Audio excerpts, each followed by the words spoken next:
حکمت ہم یہاں بیٹھ کے بولتے ذاکر نہ ہے، چور ہے، بٹے باز ہے، تم کیا کر رہے ہو؟ گھر میں خالی بیوی کے ساتھ ڈوئیں جاتے کھڑے ہوئے، شہری میں کتنا اچھا کھانا پکڑانے پک رہا، افطار میں اچھا خوب پر کھانے بناؤ ذرا، بیمار ہو جا رہا ہوتے رہ رہے کے یہ کام چل رہا ہے، تم کیا کر رہے ہو؟ تمہارا وجود کیا ہے؟ وہ تو اللہ کا پتہ اتنا بڑا کام کر رہا ہے کہ آج پوری دنیا میں پیس ٹی وی ایک اکیلا آدمی مل کے چلا رہا ہے، اور ہمارا یہ حال ہے، ہم اس کی نقطہ چینی کرتے چلے، اس کی نقطہ چینی کرتے چلے، اس کی کتاب کیتے گئے، اس کی کتاب میں ہمارا مقصد بنا ہوا، اور اللہ کیا کام لیا ذاکر نائک سے؟ ایلیگیشنز جو 500 غلطیاں کہا تھا قرآن میں، اس کو ذلیل کرنے کے اللہ پوری زمین سے صرف ذاکر نائک کو چنا، عالم ہے، کامل ہے، فاضل ہے، بڑے بڑے حفاظ بیٹھے ہوئے، لیکن یہ سینس، یہ وزڈمز، یہ حکمت اللہ ذاکر نائک کے پاس ہے، یہ سسٹمز میرے عزیز اور دوست ساتھ، جیسے ہی ذاکر نائک نے بائبل کی پہلی غلطی بتائی، پورے سامنے جتنے کھڑے ہوئے تھے کرسچن جو پریسٹر لوگ ہیں، انہوں نے جا کے چھو کرے ذاکر نائک، جان کی ورژن، بیلن کی ورژن، ہر ایک ورژن کھول کھول کے ذاکر نائک بائبل رکھتے چلے، شرمندگی سے سب کے سر جھکے، امریکہ میں جب مسلمان پریشان ہوتے تھے ان کے سر فخر سے اٹھے، اللہ اکبر، چہل دمدمہ اٹھے، پورا ہال نعرے تکبیر کی گونج میں گونج گیا، اسی وقت 120 آدمی سے حال میں مان لیا، ایک ہی بات، عزیز اور دوست ساتھی، عزیز اور دوست ساتھی، اس کے بعد ولیم کیمل اٹھا، بائبل کو سامنے رکھ کر ایسے اسٹیج کہنے لگا، بے شک قرآن حق اور سچ ہے، اس میں کوئی بھی رتی برابر بھی ترمیم نہیں کر سکتا، یہ آسمانوں سے بھیجا اور رب کا کلام ہے، اور آخری نبی محمد صلی اللہ علیہ وسلم پر نازل کیا گیا ہے، اس میں کوئی ترمیم لا نہیں سکتا، کہا بے شک بائبل جھوٹی کتاب ہے اور کئی مرتبہ بدلی گئی۔ میرے دوست ساتھی، اللہ کیا کر رہا ہے قرآن میں؟ اللہ کیا کر رہا ہے قرآن میں؟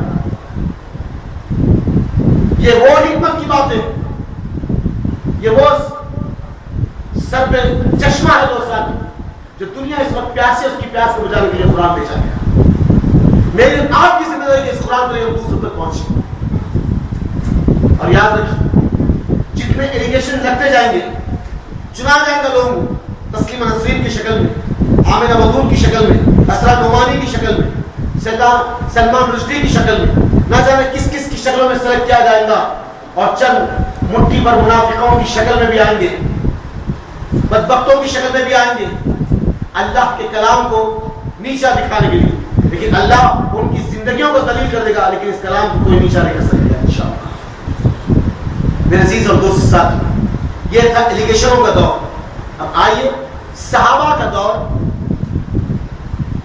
صحابہ اس قرآن کے ساتھ کیسے تھے؟ اللہ، آپ اور ہم بھی ہیں اس قرآن کے ساتھ، لیکن کیسے؟ مردوں کے سامنے پڑھنے کے لیے، قسم کھانے کے لیے، تعویذ بنا کے گلے میں ڈالنے کے لیے، جزدان میں لپٹ کے اوپر رکھنے کے لیے، اگر بتی کا دھواں دیتی، اس قرآن کو استعمال کریں، مردوں کے سامنے پڑھے، اتنا پڑھے، مسلمان مردوں کے سامنے پڑھے، پڑھتے پڑھتے ڈھیروں کے سامنے مسلمان قرآن جا کے پڑھے۔ یہ آنکھیں دیکھیے، گیانی جین سنگھ کی لاش میں، اندرا گاندھی کی لاش میں، راجیو گاندھی کی لاش میں، پنڈت جواہر لال نہرو کی سمادھی پہ، مہاتما گاندھی کی سمادھی پہ قرآن پڑھ رہا ہوں مسلمان، کہاں سے لا دلیل؟ ارے مسلمان مردوں پہ پڑھتے پڑھتے کافروں کے جنازے پہ پڑھنے والوں، کہاں سے لا دلیل؟ بتائیے، جو آدمی چور دروازے نکلتا ہے اسے دباؤ۔ عزیز اور دوست ساتھ، عزیز اور دوست ساتھ، قرآن ضابط حیات ہے، اصول زندگی ہے، اور قرآن تھیوری ہے، پریکٹیکل لائف محمد صلی اللہ علیہ وسلم کی زندگی ہے، احکام اس میں ہے، احکام کو نازل کیسے کیا جائے وہ نبی بتاتا ہے۔ اسی لیے ہم جب کبھی تفسیر پڑھیں گے تو تفسیر بل رائے نہیں پڑھنا، تفسیر بل حدیث پڑھنا، تو آپ کو پتا چلے گا یہ آیت جب اتری تو محمد صلی اللہ علیہ وسلم آیت کے تعلق سے کیا کہہ رہے ہیں۔ تفسیر بل رائے اگر پڑھیں گے تو گمراہ ہو سکتے ہیں، تفسیر بالحدیث احسن البیان، تفسیر ابن کثیر، جلالین، یہ وہ تفسیر ہے جو تفسیر بالحدیث، تفسیر بالرائے نہیں۔ ایک آدمی تفسیر کرتے کرتے لکھا تو شاید کہ اس میں ایسی بات آئے گی ہوں گی، تو یہ آدمی اپنی طرف سے کہہ رہا ہے۔ تفسیر بالحدیث میں محمد صلی اللہ علیہ وسلم کہہ رہی حدیث آیت ایسی تھی۔ میرے عزیز اور دوست ساتھ، یہ قرآن صحابہ اس قرآن سے کیسے ان کا لگاؤ تھا، اس کی تلاوت اندر رکھیں۔ اور آپ آج ہم اپنے گریبان میں چھانک کر دیکھیں کہ ہم اس پہلی تاخرات میں اس کی قدر کو تلاش کرنے کے لیے جہاں قرآن اللہ نازل کیا، تو اس تلاش میں ہم سوچنے والے بنے کہ آج ہمارا قرآن کے ساتھ کیا تعلق، قرآن اور ہم۔ ابو عثمان رضی اللہ عنہ فرماتے کہ میں ابو ہریرہ کے پاس 7 دن تک مہمان تھا۔ یہ تحفۃ الایمان، تحفۃ الکبریٰ کی حدیث صحیح ہے۔ اس میں ابو عثمان کہتے ہیں کہ میں ابو ہریرہ کے گھر میں 7 دن تک مہمان تھا، اور 7 دنوں میں میں نے ان کا قرآن سے لگاؤ کا ماحول دیکھا۔ کیسا؟ ابو عثمان فرماتے کہ رات کے وقت میں ابو ہریرہ نے 3 حصوں میں تلاوت کو بانٹ دیا تھا۔ اللہ اکبر، رات کے حصے میں، دن کی بات نہیں۔ اور اب رمضان کا مہینہ چل رہا، اللہ اکبر، یہ ہماری محفل میں کئی ایسے دوست بیٹھے ہوں گے جو کبھی قرآن میں نہیں کھولیں، قرآن میں نہیں کھلا، اور کئی ایسے بھی دوست ہوں گے ہمارے جس کی عشاء بھی چھوٹی بھی اور فجر بھی چھوٹی رمضان کے مہینے۔ رمضان کیا آ گیا، ایسا پتا چلا کہ مسلمان ٹوٹ پڑ رہے کھانے کے اوپر۔ جا کر دیکھیں کبھی بازار، پتا چلے گا۔ کوئی اگر غیر مسلم دیکھا تو بولے گا میرے بھائی یہ تو مسلمان یہ کہتے یہ تو غمخواری کا مہینہ ہے، بھوک اور پیاس کا مہینہ ہے۔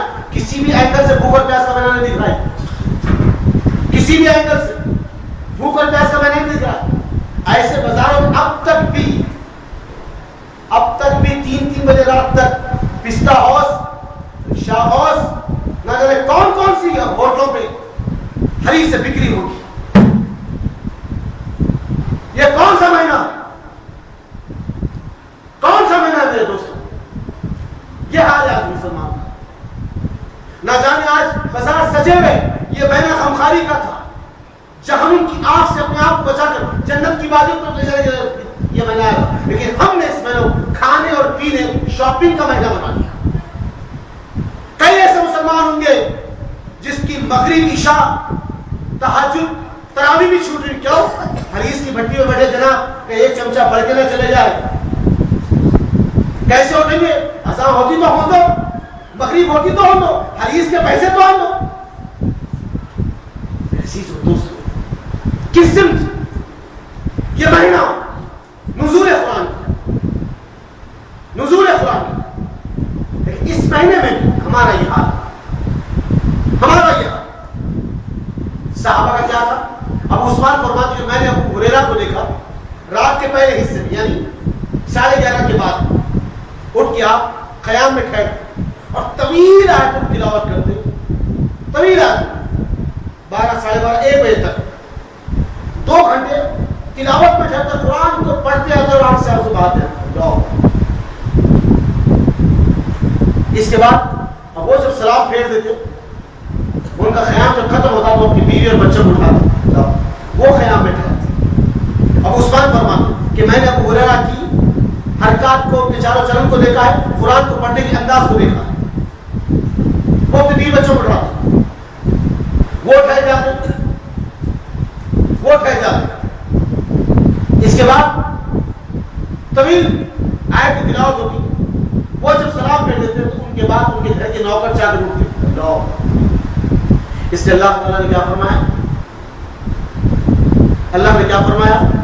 یا الذین آمنوا وانفسکم اہلکم النار، اے ایمان والو بچاؤ اپنے آپ کو دوزخ کی آگ سے، اپنے اہل و عیال، اپنے رشتہ داروں، اپنے خلافت داروں، دوزخ کی آگ سے بچاؤ۔